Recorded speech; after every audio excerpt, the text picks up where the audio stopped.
Hello, स्वागत है आपका हमारे चैनल मॉक टॉक पर। ये चैनल जाना जाता है अपने बेहतरीन मॉक्स के लिए और प्रीवियस ईयर पेपर्स के लिए। आज हम लोग लेकर आए हैं आप लोगों के लिए बीपीएससी टीआरई 3 में जो क्लास 9 to 10 के लिए सोशल साइंस का पेपर हुआ था, उसके इकोनॉमिक्स सेक्शन को इकोनॉमिक्स के सारे प्रश्नों के एकदम सटीक उत्तर यहाँ हल कराए जाएंगे। तो चलिए देर नहीं करते हैं और शुरू करते हैं। पहला सवाल, लोहा एवं इस्पात उद्योग किसके निकट स्थापित किया जाए? ऑप्शन, कच्चे माल अयस्क की उपलब्धता, बाजार, वन, डी या फिर ई। तो इसका उत्तर होगा ए, कच्चे माल अयस्क की उपलब्धता।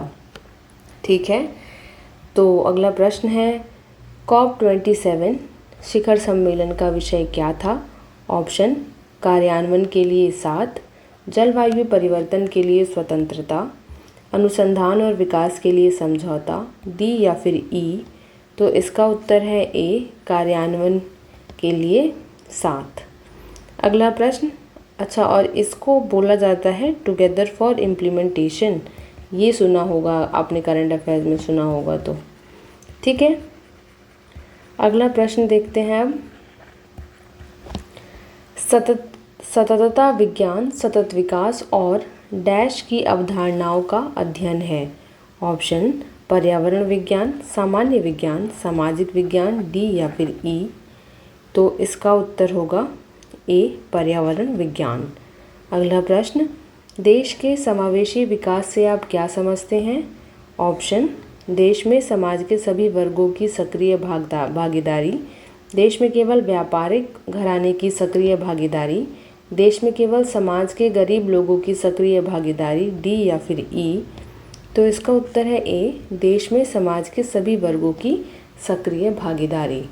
अगला प्रश्न है, संयुक्त राष्ट्र द्वारा सतत विकास लक्ष्यों SDG की संख्या है। ऑप्शन, 15, 16, 17, डी या फिर ई। बहुत आसान है और बहुत इम्पॉर्टेंट है। इसका उत्तर है सी, 17। अगला प्रश्न, सतत विकास पर संयुक्त राष्ट्र सम्मेलन UNCSD को जाना जाता है। ऑप्शन, रियो 2010, रियो 2011, रियो 2012, डी या फिर ई। तो इसका उत्तर है सी, रियो 2012। अगला प्रश्न, भारत सरकार के सार्वजनिक ऋण के संबंध में निम्नलिखित कथनों पर विचार करें और सही उत्तर चुनें।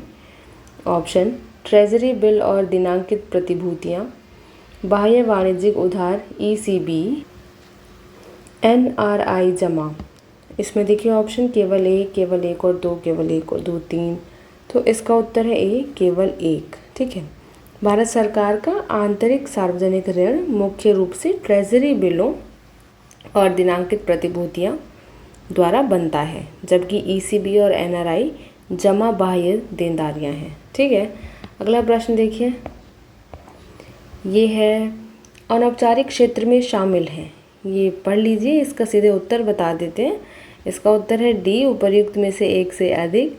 देखिए, अनौपचारिक उद्योग क्षेत्र में कुटीर उद्योग, रेहड़ी पटरी वाले, कचरा बीनने वाले और स्वरोजगार में लगे व्यक्ति कथन 1, 2, 3 सभी शामिल हैं। ठीक है, अगला प्रश्न है, अतिरिक्त उत्पादन की प्रति यूनिट के लिए उपयोग की गई आंतरिक पूंजी को कहा जाता है। ऑप्शन, प्रेरित निवेश, स्वायत्त निवेश, वृद्धिशील पूंजी उत्पाद अनुपात, डी या फिर ई। तो इसका उत्तर है सी, वृद्धिशील पूंजी उत्पाद अनुपात। अगला प्रश्न है, भारतीय संविधान की 7वीं अनुसूची के अंतर्गत कृषि विपणन किस सूची में है? ऑप्शन, संघ, राज्य, समवर्ती सूची, डी या फिर ई। तो इसका उत्तर है बी, राज्य सूची। अगला प्रश्न, निम्न में से कौन सा उत्पादन और आय में वृद्धि के साथ उच्च स्तर पर व्यावसायिक गतिविधि को दर्शाता है? ऑप्शन, बूम, मंदी, उत्थान, डी या फिर ई। तो इसका उत्तर है ई, उपर्युक्त में से कोई नहीं। देखिए, आर्थिक विकास के साथ साथ द्वितीय और तृतीय यानी सेवा क्षेत्रों में व्यावसायिक गतिविधियों का स्तर उच्च होता है। ठीक है, अगला प्रश्न देखिए, विभिन्न आयु वर्ग के लोगों का समूह कहलाता है। ऑप्शन, लिंग अनुपात, आयु रचना, व्यावसायिक संरचना, डी या फिर ई। तो इसका उत्तर है बी, आयु रचना। अगला प्रश्न, लिंगानुपात क्या है, बहुत इम्पॉर्टेंट है। ऑप्शन प्रति 1000 पुरुष पर महिलाओं की संख्या, प्रति 100 पुरुष में महिलाओं की संख्या, जन्म दर और मृत्यु दर के बीच अंतर, डी या फिर ई। तो इसका उत्तर है ए, प्रति 1000 पुरुष पर महिलाओं की संख्या। अगला प्रश्न, जनसंख्या में बच्चों का एक बड़ा हिस्सा निम्नलिखित परिणाम है। ऑप्शन उच्च जन्म दर, उच्च मृत्यु दर, उच्च जीवन प्रत्याशा, डी या फिर ई। तो इसका उत्तर होगा ए यानी उच्च जन्म दर। अगला प्रश्न, निम्नलिखित कारकों में से कौन सा कारक छिड़काव जनसंख्या के लिए जिम्मेदार है। ऑप्शन समतल मैदान और प्रचुर मात्रा में वर्षा, बीहड़ इलाके और प्रतिकूल जलवायु, उपजाऊ मिट्टी और प्रचुर मात्रा में वर्षा, डी या फिर ई। तो इसका उत्तर है डी, उपर्युक्त में से एक से अधिक। देखिए, समतल मैदान, उपजाऊ मिट्टी और अनुकूल जलवायु, ठीक है, ये सब घनी आबादी छिड़काव वाले निवास के प्रमुख कारक हैं। अगला प्रश्न, निम्नलिखित में से एक निश्चित समय में समाज में पुरुषों और महिलाओं के बीच समानता की सीमा को मापने के लिए एक महत्वपूर्ण सामाजिक संकेतक है। ऑप्शन आयु रचना, साक्षरता दर, लिंगानुपात, डी या फिर ई। तो इसका उत्तर है सी, लिंगानुपात। अगला प्रश्न, निम्नलिखित में से कौन सा एक तृतीयक गतिविधि नहीं है। ऑप्शन बैंकिंग, परिवहन और संचार, भवन और निर्माण कार्य, डी या फिर ई। तो इसका उत्तर है सी, भवन और निर्माण कार्य। अगला प्रश्न देखते हैं, भारत का कुल क्षेत्रफल दुनिया के क्षेत्रफल का कितना प्रतिशत है। ऑप्शन 2.4%, 16.7%, 3.28%, डी या फिर ई।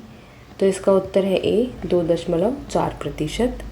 अगला प्रश्न देखते हैं, भारत में किस वर्ष को एक महान जनसांख्यिकी विभाजन माना जाता है। ऑप्शन 1921, 31, 1751, डी या फिर ई। तो इसका उत्तर है ए, 1921। ईयर ऑफ ग्रेट डिवाइड कहा जाता है इसको। अगला प्रश्न, जनसंख्या के निम्नलिखित प्रवास में से कौन सा जनसंख्या के आकार को नहीं बदलता है। ऑप्शन बाहरी प्रवास, आंतरिक प्रवास, अंतर्राष्ट्रीय प्रवास, डी या फिर ई। तो इसका उत्तर है बी, आंतरिक प्रवास यानी इंटरनल माइग्रेशन की बात हो रही है यहाँ पर। अगला प्रश्न देखते हैं, प्राथमिक गतिविधियों में निम्नलिखित में से कौन सा शामिल नहीं है। ऑप्शन कृषि, पशुपालन, शिक्षा देना, डी या फिर ई। तो इसका उत्तर है सी यानी शिक्षा देना। अगला प्रश्न 22वां प्रश्न, निम्नलिखित में से कौन सा एक बाजार गतिविधि है। ऑप्शन अपने बच्चों को पढ़ाने वाली एक शिक्षिका, स्कूल में पढ़ाने वाला शिक्षक, एक मैकेनिक अपनी कार की मरम्मत कर रहा है, डी या फिर ई। तो इसका उत्तर है डी, उपर्युक्त में से एक से अधिक। स्कूल में पढ़ाने वाला शिक्षक और कार मरम्मत करने वाला मैकेनिक दोनों ही मौद्रिक लाभ के लिए सेवाएं दे रहा है, जो बाजार गतिविधि है। ठीक है, ये और ये, ना कि ये। अगला प्रश्न, भारत में अनुसूचित जनजाति की सबसे अधिक संख्या वाला राज्य कौन सा है। ऑप्शन आंध्र प्रदेश, बिहार, उत्तर प्रदेश, डी या फिर ई। तो उसका उत्तर है सी, उत्तर प्रदेश। अगला प्रश्न देखते हैं, निम्नलिखित में से कौन सा कार्यक्रम वर्ष 2000 में लॉन्च किया गया था। ऑप्शन राष्ट्रीय ग्रामीण रोजगार गारंटी अधिनियम, स्वर्ण जयंती ग्राम स्वरोजगार योजना, प्रधानमंत्री ग्रामोदय योजना, डी या फिर ई। तो इसका उत्तर है सी, प्रधानमंत्री ग्रामोदय योजना। अगला प्रश्न देखते हैं, ग्रामीण क्षेत्रों और छोटे शहरों में शिक्षित बेरोजगार युवाओं के लिए स्वरोजगार के अवसर पैदा करने के लिए 1993 में कौन सी योजना शुरू की गई थी। ऑप्शन प्रधानमंत्री रोजगार योजना, ग्रामीण रोजगार सृजन कार्यक्रम, स्वर्ण जयंती ग्राम स्वरोजगार योजना, डी या फिर ई। तो इसका उत्तर है ए, प्रधानमंत्री रोजगार योजना।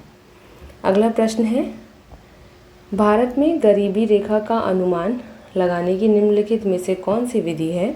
ऑप्शन निवेश विधि, पूंजी विधि, आय विधि, डी या फिर ई। तो इसका उत्तर है सी, आय विधि। अगला प्रश्न, गरीबी को मापने के लिए ग्रामीण क्षेत्रों में औसत कैलोरी की आवश्यकता क्या है।